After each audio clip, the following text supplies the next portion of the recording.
This episode is brought to you by Shopify. Selling a little or a lot? Do your thing however you cha-ching with Shopify, the global commerce platform that helps you sell at every stage of your business. Shopify helps you turn browsers into buyers with the internet's best converting checkout. 36% better on average compared to other leading commerce platforms. Get a $1 per month trial period at shopify.com/offer23. 'Tis the season to shine with H&M. Discover the holiday collection and find fashionable pieces for your wardrobe or for under the tree. Get inspired and dazzle with this year's glam. From tuxedo styles, bow detailed pieces, impressive prints, and more. From unforgettable looks to unforgettable gifts. With fashion finds to home decor, find it all at H&M. Treat your loved ones and yourself this season. Shop in-store or at hm.com. This episode is brought to you by Shopify.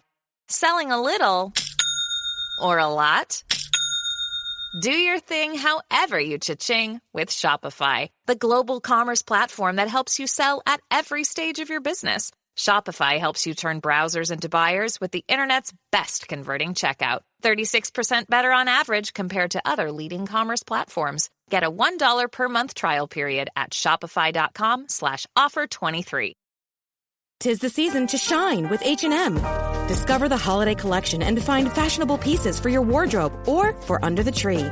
Get inspired and dazzle with this year's glam. From tuxedo styles, bow detailed pieces, impressive prints, and more. From unforgettable looks to unforgettable gifts. With fashion finds to home decor, find it all at H&M. Treat your loved ones and yourself this season. Shop in-store or at hm.com. Empowered and Unapologetic is part of the Practice of the Practice Podcast Network, a family of podcasts that change the world. To hear other podcasts like the Bomb Mom Podcast, Beta Male Revolution, or Imperfect Thriving, go to practiceofthepractice.com/network.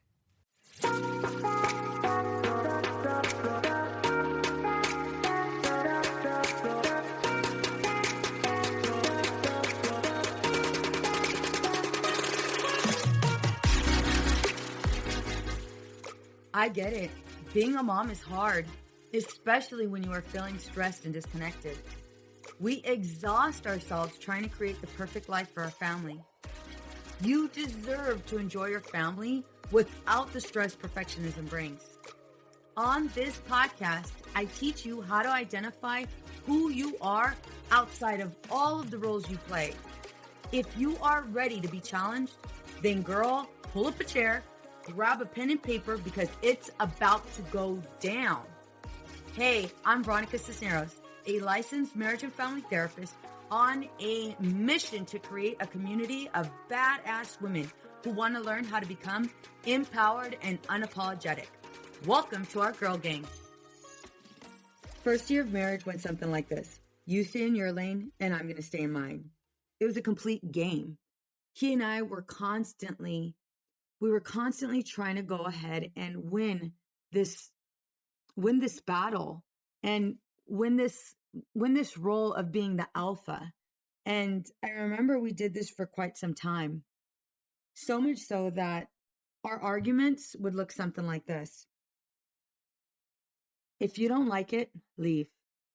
And I wish I could say that was him saying it and, kind of make him out to be the bad guy. But in reality, that was me. I grew up in this dysfunctional, unhealthy environment. My mom and dad would constantly argue. And in addition to that, every time they argued, my dad would leave.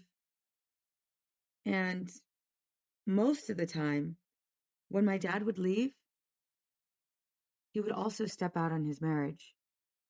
And so I seen this kind of growing up.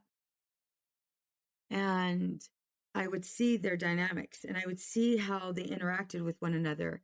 And, I would see that my dad would do all of these things to create an argument just so he can go, just so he can escape and even avoid like any form of reconciliation or any form of like connection and vulnerability. And my mom, I remember watching my mom and and just feeling this sense of defeat. My mom did everything she could. And you know what? In so many ways, so did my dad. However, this is all they knew. And so because this is all they knew, that's all they did. And that's what they modeled for us. And so growing up and then being married, I knew that there was no way in hell I was going to get hurt. There was no way in hell I was going to be vulnerable and even exposed to any form of rejection. And so I decided, well, that's what my relationship's going to look like. And I remember when we would argue, I'd get so upset. My only go-to was to ask him to leave. And that was my only go-to because I didn't know how to express emotions. I didn't know what to do with these things. I mean, they were just all over the place and it just felt so uncomfortable. And so I did that for a while. And one time when I did it, he actually left. We got in this big old argument. I don't even remember what it was about, but I remember just yelling at him and saying, you know what, if you want to leave, leave. And every time I said that, you know, he would change and we would work it out. Well, he would work it out. I wish I could take the credit. However, I was just so shut off. I was just so closed off. And this time was different. He actually walked out. And when he walked out, I remember just feeling like, all right, you knew this was going to happen, Veronica. You knew this was going to happen. What's the next step? Well, the next step was pretending like I didn't care. And so that's what I did. I pretended like I didn't care. So I slammed the door and I was like, good, he's gone. Well, that's done. I knew it was going to happen. And then I remember being curious. And so I ran to the window. We lived on the second floor in an apartment. So I ran to the window and there I am watching him walk to his car. And the entire time I'm like, yep, that's right. I knew he was going to leave. And I kept telling myself that over and over and over again. You knew he was going to leave. And then there he goes. You know, he turns on his car, closes his door, but he's not leaving. He's not leaving. Why isn't he leaving? Oh God, here we go. Why isn't he leaving? So all of a sudden I'm like, well, here I go. I guess I have to fix this. I guess I have to go downstairs and talk to him. Again, dismissing emotions altogether. So there I am with my pride in my hand, because that's really what led me. So there I am, walking to the car, and I walk to the car and I open the door and there he is. He's crying. Veronica, what the hell are you doing? What are you doing? This man loves you. Why won't you let him in? And I remember looking at him and just wanting to hold him and just wanting to tell him everything's okay and I'm sorry. I wanted to say that so badly, but I didn't know how. And I didn't know how because, to be honest, I didn't even know how to love myself. How the hell was I going to let somebody love me? I didn't feel like I was enough. I didn't feel as if I was deserving. I didn't know that back then. So our arguments continued. So much so that I then switched from him leaving to me leaving. And I would pack up all of my stuff and just go. Well, I did it so much that after a while I realized, well, you got to unpack this. Come on, Veronica. And so I ended up, I want to say I was smart. However, I was still dumb. But I got to a point where I only packed my shoes because those are easy to just kind of throw out. And it's crazy because I knew I was packing just to see his reaction. And I needed his reaction because I needed to feel wanted. I needed to feel needed. I needed to feel loved. And the only way I can feel that is if there was some form of pain. And this just, I needed to see him in this state of desperation. Oh my God. Like, even when I say that, it's like, what the hell, Veronica? Like, really? And I want to say that this isn't true. I want to say that this isn't my story. However, it is. I needed to actually see it. I needed to see that he loved me, and I needed to see it at that moment. And so in so many ways, I was attempting to control and manipulate the situation. I was attempting to control our marriage. I didn't know how to be vulnerable. I didn't know what vulnerability looked like, because to me, vulnerability was being exposed to somebody taking advantage of you. To me, when you show signs of weakness by crying, that's it. You no longer have control, and you've given this other person so much power. I'm going to tell you right now, that was a lie. That was a lie. It was a lie because it wasn't true. It was a lie because you find complete control over yourself and only yourself, because we do not have the power to control other people. We can only control us, and that's it. So that's something I had to learn. And all of this was a problem, and it was a problem because I was waiting on something to happen. And then I thought to myself, well, something has to change. But what if I change and I realize I no longer want to be with him? Those exact words are the exact words I hear from most women that come into my office. You know, they're so scared to change because they're afraid that if they change, they'll finally come to the realization that they don't want to be with their husbands. And each one of them I challenge with, girl, what if you change and your relationship changes with you? What if you and your husband have the ability to grow together? Why do you allow fear to keep you imprisoned? And I thought to myself, well, that's also what I did. I did the same thing. I allowed fear to control me. Well, that had to change, because if not, then me and my husband would be on the road to divorce. And so that's exactly what I did. I started to realize that I needed to change. And whether or not my husband bounced on this bandwagon or not, it didn't matter. I needed to change because I wasn't liking who I was at all. And I recognized this was a problem for obvious reasons. You know, I allowed fear to control and take over my life. And one thing I often say, especially to my clients in my private practice, is fear is an emotion, not a direction. Think about when I say that. Fear is an emotion, not a direction. We tend to rely on fear to direct us and control us and tell us what our next move is. We give it that much power. And when I was young, I gave it full control of my marriage. And now looking back, I realize that the effects of that almost cost me my marriage. And staying stagnant wasn't an option. I realized that I began to believe the lie. It will get better. It will get better. We are just in a bad phase. This will change soon. Which drew me to this question. Girl, what are the lies you tell yourself? And that's a question I also often ask, not only my private practice clients. For those of you that don't know me, I'm a therapist. And, you know, I help women. I help women that are currently feeling defeated, stressed, and disconnected. I help them challenge their insecurities. I help them by building their confidence. I help them by being a part of their journey and helping them develop this level of understanding of where this all came from. And in addition to that, because this was so common, I decided to also help those women right before they needed therapy.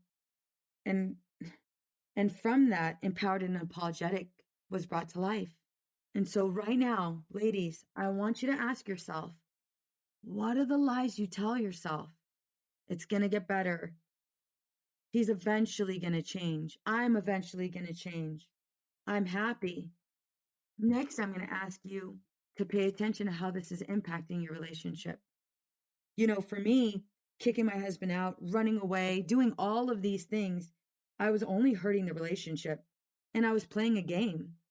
I was playing a game because I ended up becoming roommates with him.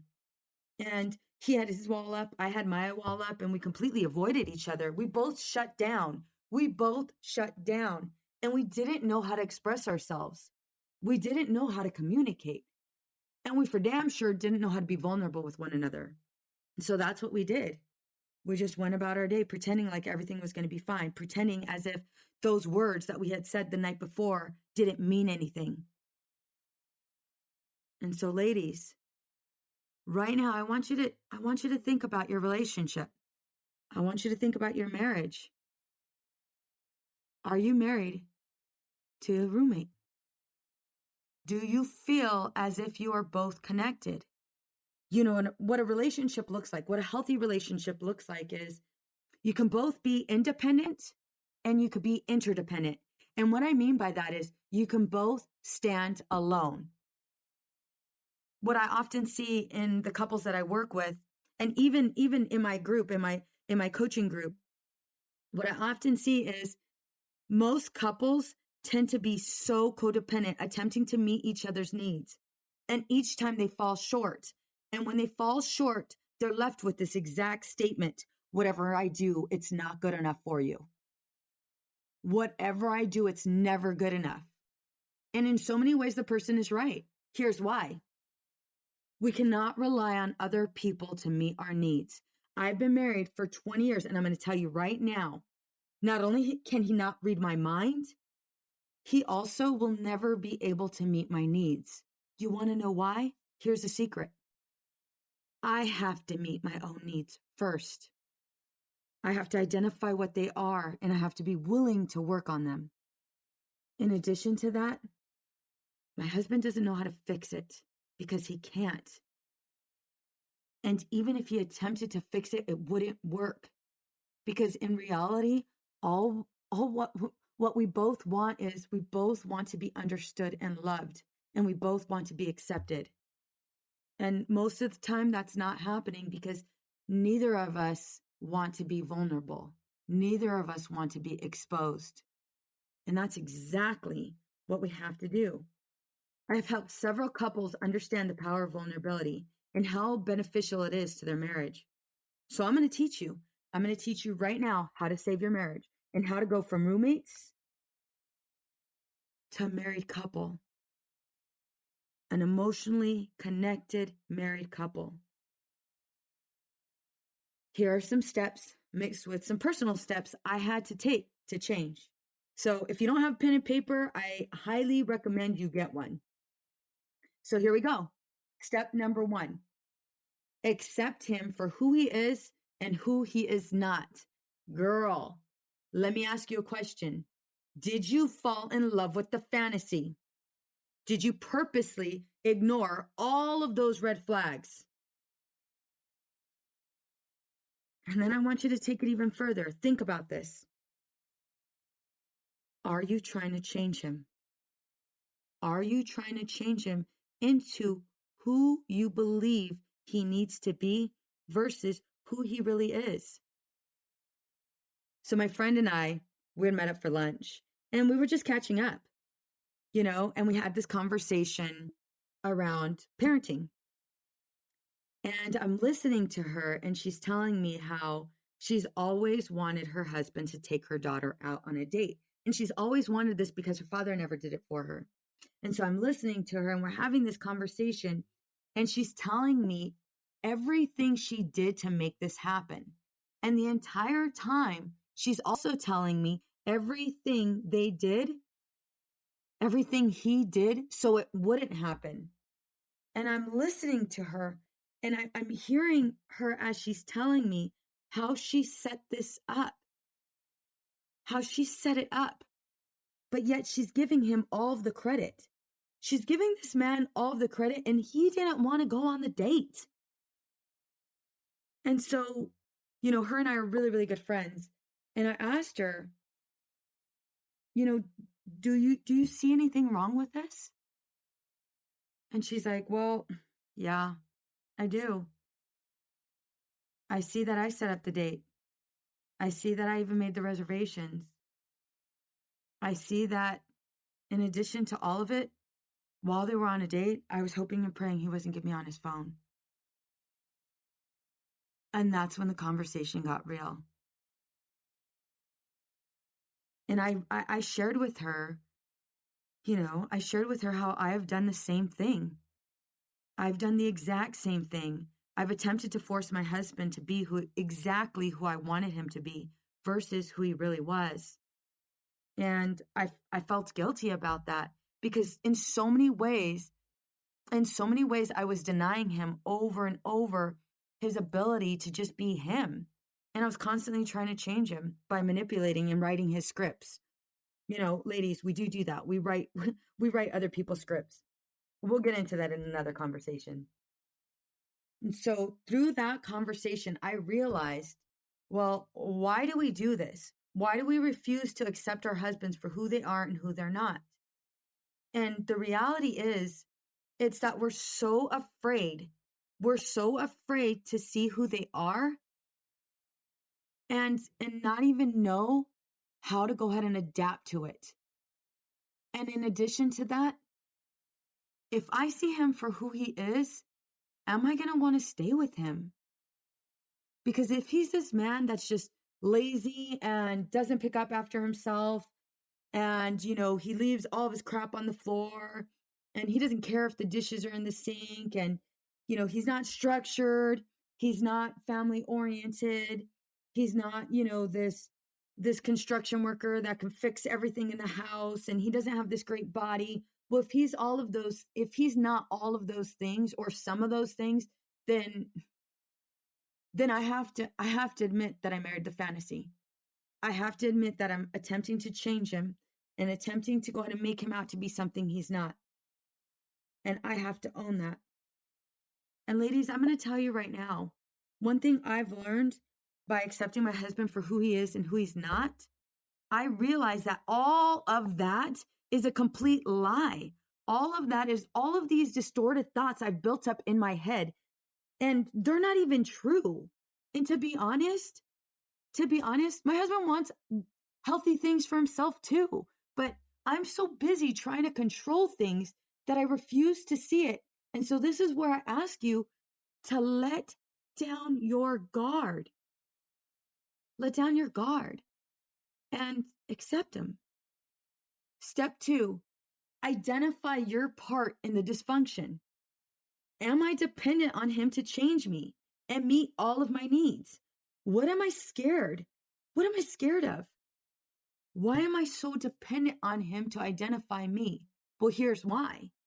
Because as long as I depend on him to identify me, then I know my worth. But the minute I'm standing on my own, well, then I have to do the work. And I have nobody to blame. I have nobody to blame but myself. And this is why I ask you, identify your part in the dysfunction. What are you doing to sabotage your relationship? Hell, what are you doing to go ahead and take on that role of his roommate? Like, what are you doing right now? How often are you being vulnerable? How often are you connecting? Oh, that's right. You're not. Because you're so busy attempting to control everything. And again, ladies, it's an illusion. Step 3, how is my past affecting my ability to move forward? Well, I'll tell you how. For me, I had to stop seeing him as the enemy and instead as my husband. Well, what do you mean by the enemy, Veronica? Well, I saw him as the enemy because that was my form of protection. I saw him as the enemy because then I wouldn't fall in love with him. And then I wouldn't expose myself. And then I would keep myself from being rejected. I would keep myself from feeling any form of pain. And that's what I did. I looked at him as enemy. I remember having an argument with him. He and I were back and forth. And we were arguing. And I can't tell you what we were arguing about. But as I was doing my own work, I realized, well, this is one of those times that, you got to be open. You got to be vulnerable. And we were in this really big argument. And in that moment, I wanted to kill with words so badly, because the minute I kill with words, I feel like I have power. And I couldn't. I realized I couldn't do that because I want to change so badly, and change needed to happen. So while we were having this argument, I looked to him and I said, right now, we're not talking. And when we're like this, I just get scared that you're going to leave me. And I get scared that you're going to leave me because I feel like you don't love me. And as I was saying these words, it's like, girl, what the hell are you doing? Knock it off. Get it together. Don't say that. Now you've given him all of these tools. Now you've given him all of this power over you. Stop talking. And as I was saying it, I just kept on going. And I remember Willie looking at me, and he was about to reply, and my heart just stopped. My heart stopped, because whatever he was going to say in this moment right now, whatever he was going to reply with, that in my head determined where I would go. That determined if I was going to walk out of this argument feeling safe and confident, or if I was going to walk out of this argument feeling completely defeated and rejected. And he looked at me and he said, listen, we're just arguing. It's going to happen. I still love you. However, I don't agree with you. And I'm not going to leave you. Why would I leave you just because we're arguing? And then it dawned on me. Where did I learn this from?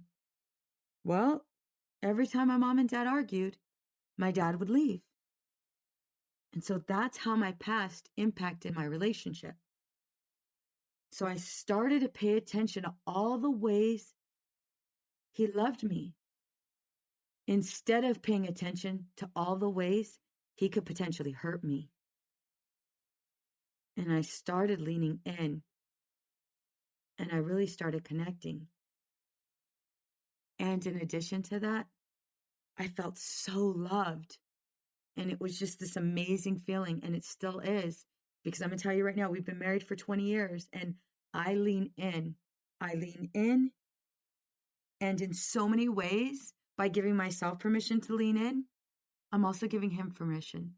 And so it's just this beautiful connection. It's just this beautiful exchange. Which takes me to step 4. Setting boundaries. I started to say no. So you ask, what is a boundary? Well, you need to be clear with your partner who you are, what your beliefs are, and what your values are. And you're basically telling people how to behave around you.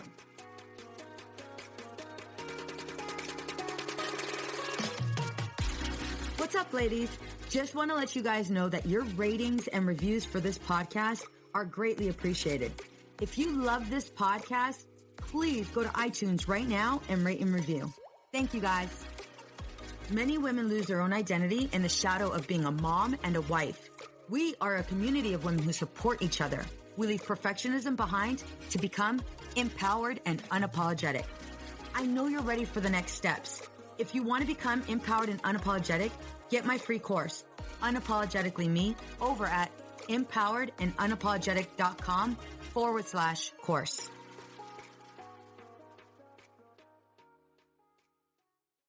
This podcast is designed to provide accurate and authoritative information in regards to the subject matter covered. This is given with the understanding that neither the host, practice of the practice, or the guest are providing legal, mental health, or other professional information. If you need a professional, you should find one. Hey there. This is Casey McGuire Davidson, host of the Hello Someday podcast. I'm an ex-red wine girl turned life coach who helps busy women change their relationship with alcohol. I spent 20 years climbing the corporate ladder while drinking a bottle of wine a night to unwind. In the Hello Someday podcast, my goal is to teach you the tried and true secrets of creating and living a life you don't want to escape from. Each week, I'll bring you tools, lessons, and conversations to help you drink less and live more. I'll teach you how to navigate our drinking obsessed culture without a buzz and how to turn the decision to stop drinking from your worst case scenario to the best decision of your life. You can find new episodes of the Hello Someday podcast every Thursday, wherever you listen. And I hope you check it out. It's easy to blame ourselves for our struggles with alcohol. We see people around us being able to control their drinking without any consequences, yet no matter what we try, we can't seem to figure it out for ourselves. My name is Jillian Teets, and I am the host of the Sober Powered podcast, where I use my biochemistry background to explain the latest research in addiction and help you understand both why you drink the way you do and how to develop the skills and mindset you need to find freedom from alcohol. I discuss topics like why we think about our drinking 24/7, why we have no off switch, and why we crave alcohol. If you're struggling with your drinking or you know someone who is, then I hope that you will check out the Sober Powered podcast. New episodes every Friday. See you there. Addiction impacts all of us. Addiction's consequences run through all of us. From ourselves to our loved ones and through our communities, addiction creates so much loss and grief. My name is Dwayne Osterlin, and I'm the host of the Addicted Mind podcast, a show featuring personal stories, expert guests, and vital information about addiction and addiction recovery. We'll talk with leading treatment providers to discuss the latest research and treatment options for this devastating disease and advocate for mental health awareness. We discuss topics like the importance of creating a community of support to helping loved ones to some of the latest research on psychedelic medicines. The Addicted Mind podcast has been about creating hope, listening to stories of many amazing people that have overcome addiction and are thriving. If you or a loved one is struggling with addiction, subscribe to the Addicted Mind podcast wherever you get your podcasts or check out theaddictedmind.com. New episodes every Monday. See you there.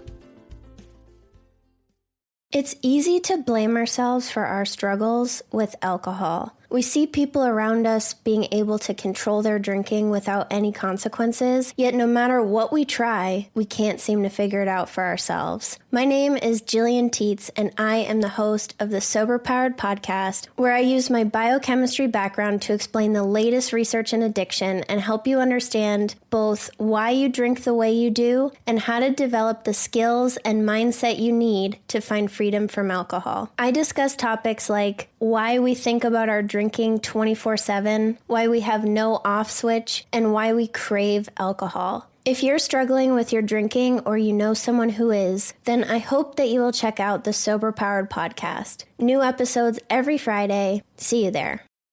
Addiction impacts all of us. Addiction's consequences run through all of us. From ourselves to our loved ones and through our communities, addiction creates so much loss and grief. My name is Dwayne Osterlin, and I'm the host of the Addicted Mind podcast, a show featuring personal stories, expert guests, and vital information about addiction and addiction recovery. We'll talk with leading treatment providers to discuss the latest research and treatment options for this devastating disease and advocate for mental health awareness. We discuss topics like the importance of creating a community of support to helping loved ones to some of the latest research on psychedelic medicines. The Addicted Mind podcast has been about creating hope, listening to stories of many amazing people that have overcome addiction and are thriving. If you or a loved one is struggling with addiction, subscribe to the Addicted Mind podcast wherever you get your podcasts or check out theaddictedmind.com. New episodes every Monday. See you there. Oh, hey, it's Erin. And I'm Michaela, and we're the hosts of the Two Sober Girls podcast, and we are on a mission to spill the wild truth about sobriety. Forget the rosé all day cliche. Sobriety is flipping amazing. Absolutely. It's not just about quitting the drink. It's a gift you give yourself and your loved ones. So what are you waiting for? Break up with that old toxic relationship with alcohol and let us show you the possibilities. And here's the thing. Everything your precious heart desires becomes way easier without the influence of alcohol. We're not just two sober girls, we're also wellness coaches. We're here to show you how to optimize health, lifestyle, and beauty, feel sexy and alive as F. So stay tuned because we're rolling out new episodes every Monday wherever you get your podcasts, and trust us, they have your name written all over them. We can't wait to share the magic of sobriety and wellness with you. Subscribe to Two Sober Girls podcast today and come follow us on Instagram for behind the scenes action and send us a DM. We can't wait to meet you. I know we've been taught that motherhood requires alcohol. I know we've been taught not to question our relationship with alcohol until we've lost everything. And I know we've been taught that if we do dare to examine our relationship with alcohol, we need to head straight to AA and declare ourselves an alcoholic who is powerless to alcohol forever. But what if all that isn't true? That's definitely not my story. I'm Suzanne, the host of the Sober Mom Life podcast. I'm an influencer who stopped drinking in January 2020, and since then, I've been telling the truth about motherhood, influencing, alcohol, and sobriety. If you suspect deep down that glass or 3 of wine at night might just be making motherhood harder, well, you're right. Come and join me as I chat with other sober and sober-curious moms. Let's laugh, cry, and normalize sobriety together, all while we reheat our coffee for the 4th time today.